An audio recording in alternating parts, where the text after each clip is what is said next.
I wasn't gonna make this video, but I was like, what the heck. I'm about to replace the actuator that this knob controls for the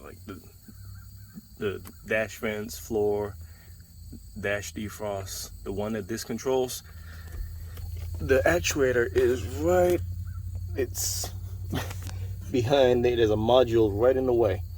But this is gonna be my second time replacing it. You don't have to remove this. I just like to remove it. It gives me more light and extra room. Just the panel, there's 2 screws, one there Philip, one there Philip, and then some clips that you just pop them out.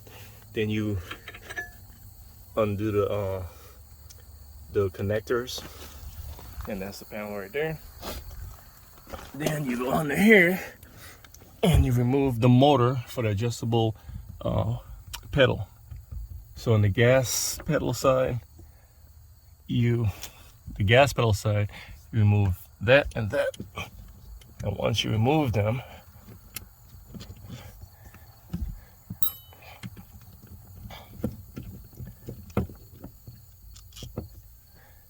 there's a flex shaft. Don't lose it. See, that's your flexible shaft. That actually spins. It's like a worm gear in there that makes the pedal go like back and forth. Don't lose this. And then you remove those 3, 1 there and 2 on top. Undo the connector, and this assembly comes out. And there you go. That's the big connector right there. That's for your throttle. And that's where the 3 nuts went, 1 there and 2 up there. And that's what your electronic throttle pedal looks like. And it slides on this shaft. The brakes is a similar setup. And that's your throttle. Now, let me see if I can show you what we're about to do. Once you get that out, because you need to move it for the space. You can barely see anything up here. Let me see if I can get my light set up on. Alright, let me stop this and I'll try. Alright. What we're trying to remove is that thing. You see this black thing right here? The handle of the ratchet is pointing to the actuator. That's the, I'm touching it, that's the actuator up there. But this whole plate, there's not enough room to remove the actuator alone. This bracket that's holding this module is right in the way. So it's actually easier to remove this whole plate with the actuator attached to it. And that's where you need to move the pedal. That way you're holding and slide out. So there's, I don't know if you can see the screws. There's one right there. There's one right, dang it, you can't see it. But anyway, I've removed all the screws holding this plate in place. I think there's just those 2. It's either those 2, only those 2, or those 2 and 1 above. But I'll verify once I get it out. Alright, got it out. That's the little function wheel thing. That's on the back, don't lose that. And 12, 7, okay.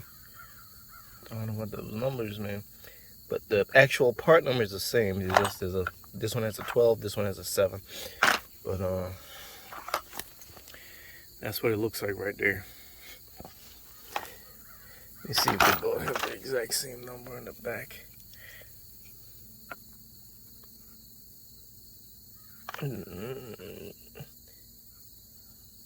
That main number they do. That number right there. You can pause it if you need to. Matches that number right there. Actually, no, it doesn't. I take that. Well, yes, it does. I'm sorry. Not the 277. The one that begins with V Victor matches that one. And then you got 8946, 8946. But in any event, it is 3 screws. Let's see. You got 1, 2, 3. This has 3 also. I already took 2 out while it was still up there. But 1, 2, 3. And the plastic thing that goes on there can only go on one way. It's keyed. See? It can only go one way. And when you're putting it up, you just rotate the whole plate until the little tabs slide on, and then you'll be good.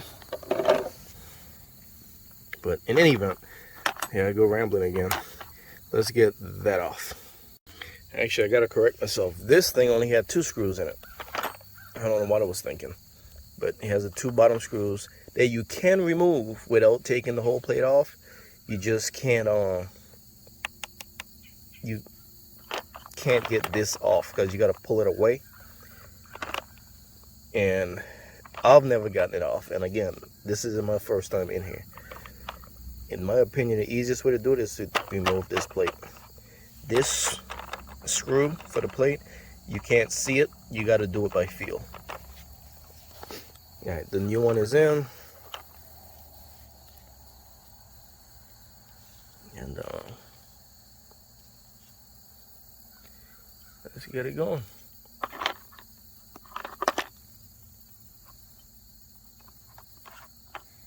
All right, that's it. Again, this thing keys on only one way onto the shaft of the actuator. Put some grease in the channel. That way it slides easily. And then what you do is when you look up under there, you're going to see 2 tabs. All right, each of them controls, there's a series of doors and vanes back there. One tab goes in there, the other tab goes there. They can only rotate so far, so you're going to have a back tab and a front tab, and they're going to key in. One key's in here and one key's in there. You're going to see them when you look up under there. All right, and it'll make sense if you know what, let me see if I can show you.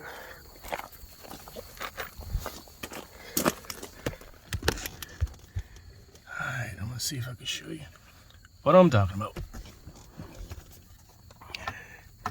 Dang it, it's so tight up there.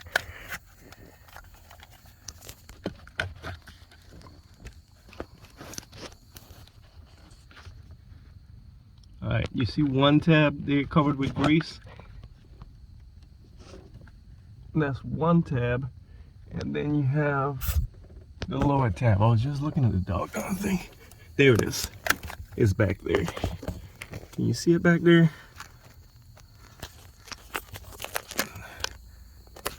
Trying to get the light.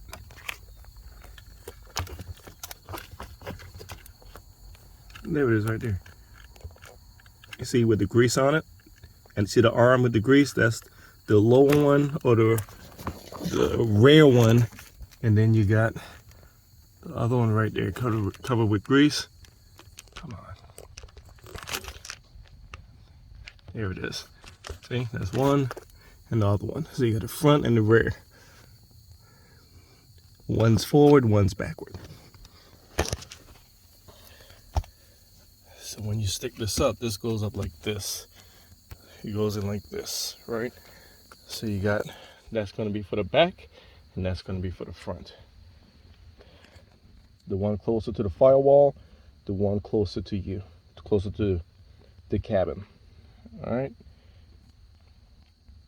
So let's go ahead and get this thing in there. Again, it goes in like that. And you can move those things with your hand.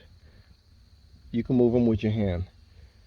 So what you do is, if you have to, you can move them enough to get them to line up in the grooves. And then as you're trying to line up the screws, you can actually move this, like rotate it, and it'll actually be sliding the tabs in the channels. All right. Correction, it is 3. So basically what it is, that is a screw also, but this one also holds the plate on. This is not a screw hole. This holds for the clip. There's a wire, a little harness thing, and it clips there. So it's 3, 1, 2, and 3. And again, the same screw that holds the plate on actually passes through and holds, is a 3rd screw for the actuator, just FYI.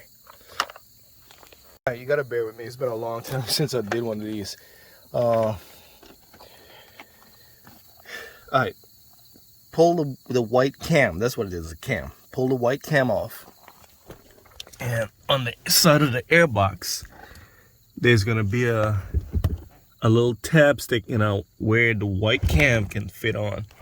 And what you do is you line up and slide the arms in for the damper doors. See, both of them are in. That's one there on the top, and then that's one there on the bottom. And see, those are the teeth in the cam. Make sure the teeth side is facing away from the airbox, like the teeth side facing towards the driver's side. All right, and if you can, just pay attention to how it's aligned, like the splines, as best as you can, because you can actually rotate it and the doors will be moving as you're rotating on the little shafting that sticks out from the airbox. And that way you can take this, slide it up there, and just stick it in. Right, and again, you still have some play, so you can rotate this a little bit and it'll be moving the cam, because remember, this is a worm gear. It's like a rack and pinion style setup in there. It's a worm gear, and then the spur gear, I guess you call it. So this isn't going to spin. The shaft, the output shaft, isn't going to spin. So as you're rotating it, you're going to be moving the cam until you get everything lined up, these screws and everything. So again, slide it in the cam, not too far, because you need room to rotate this. So slide in the cam and then rotate until these holes line up. All right, and there's little posts, especially on that one. So when it lines up, you'll know it'll go on there. All right. All right, it's installed. I don't know if you... All right, yeah, that gonna break it. All right, see, there it is up there. The new actuator and that the backing, the plastic backing. You can kind of see the white cam on the bottom, the shadow of it. So now I'm gonna don't start the truck with the throttle pedal not plugged in. So you just take the throttle pedal, put it in the truck. You don't even have to bolt it down, and plug in the connector right there, and then you can start the truck up. That way you could test it. All right, plugged in the pedal. See, it's not hooked up,